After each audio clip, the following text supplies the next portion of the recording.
Okay, everybody, it's Scott with another tool thought. I haven't posted in a while, so I figured I'd throw some content up. So what I'm going to work on today is some fencing pliers. As you can see, I carry these, these are the most common type in my bag, in place of an actual hammer, because when I'm doing installs, I like to wear just this one tough built pouch. I got to modify with some 550 cord for a tape clip. I love the tough built stuff because you can just clip it right on your belt and clip it off anytime you want. But anyway, I don't want to have to carry around a full-size hammer. It takes up too much space. It's too long.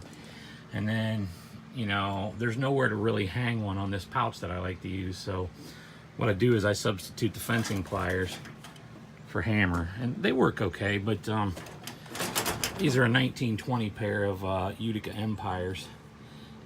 If you look, the actual hammer edge is kind of narrow, so it's kind of really hard to hit your target. So what I've moved on to, and what I'm going to be working on restoring, is these Red Devil circa 1906 double hammerhead, and you can see they are pretty rough, but I'm going to try and clean them up and buff them up, oil them, and the handles are pretty roached. So I'm going to take a page out of Scout Crafter's book and put some Klein coat handles on it. So I'll kind of check in during the length of the restoration project to kind of keep you apprised of how it's going. Thanks. Alright, so I'm getting ready to hit it with the wire wheel. As you can see under a little better light, it's pretty rusty, and I mean the handles are really pitted. I'm not trying to turn these into a showpiece. I'm going to use them. So I'm just trying to get the rust off and get the kind of patina off there. I hate patina. It's the dumbest thing I've ever heard of. It's just a fancy name for rust. When I get a tool like this, I want to get it back to as close as to original as I can. So, I'm not sure if it came out of the forge with kind of like a semi-polished finish or not, but I'm going to take them as far as I can. It's got a nice wide striking head on both sides, and really that's all I need it for. So, there's a lot of thick rust right there. They're kind of heavy too, but I think that's just what I need, for just tapping in a few clips here and there from time to time. Like if I'm on a rough in, I use an actual hammer. But when I'm doing like trims and finishes in people's homes, and I need to just bang in a couple of clips here and there, a couple nails, I just pull these out. It's just easier for me. So I'm gonna hit it with a wire wheel, and I'll get back. Okay, well, after doing a little work on the wire wheel, these things are pretty roached. I mean, I knew they weren't pristine, but they're pretty. They still got a lot of rust scale on them. I don't really much mind the pitting, but I like to get all the rust out. And I currently don't have any vinegar. I'm going to drop them in a bath of iron out and see what that does. I'm not sure if I should maybe put some kind of oil in there to maintain some lubricity, but and as you can see, I don't have enough iron out to cover the whole thing, so maybe I'll just work on the head of them and see if that cleans them out a little bit. They are 112 years old. I'll leave them in there a few days and I'll get back.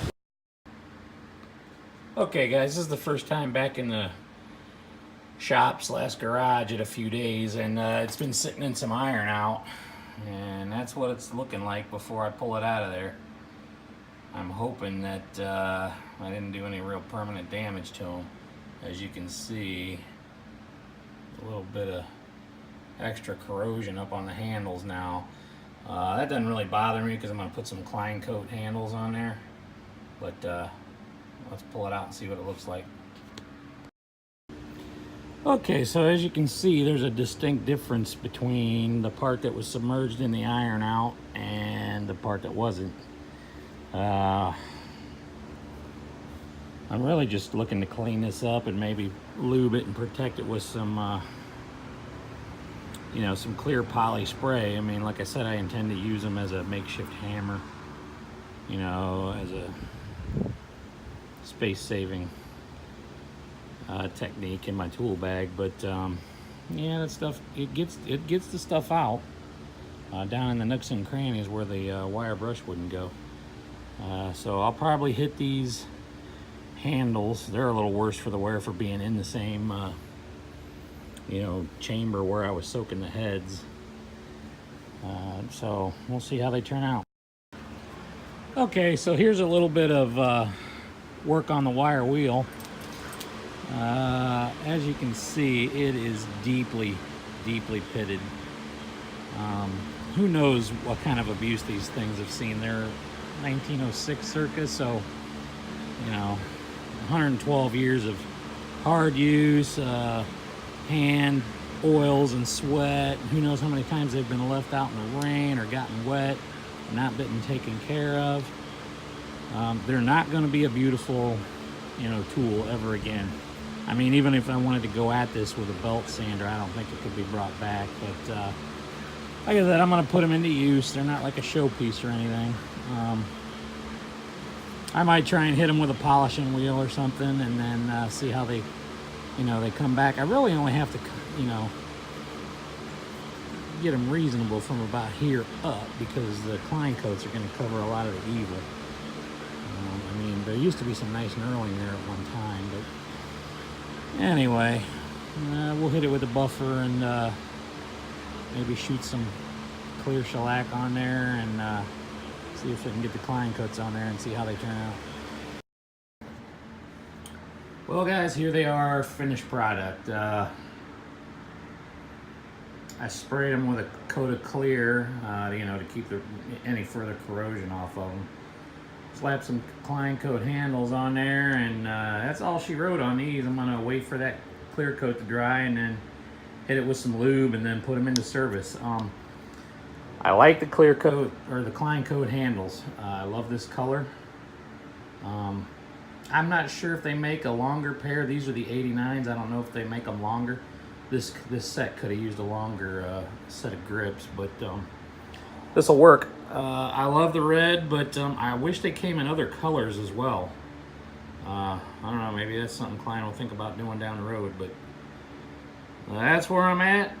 The cleanup of Red Devil, number 1900, circa 1906, fencing pliers.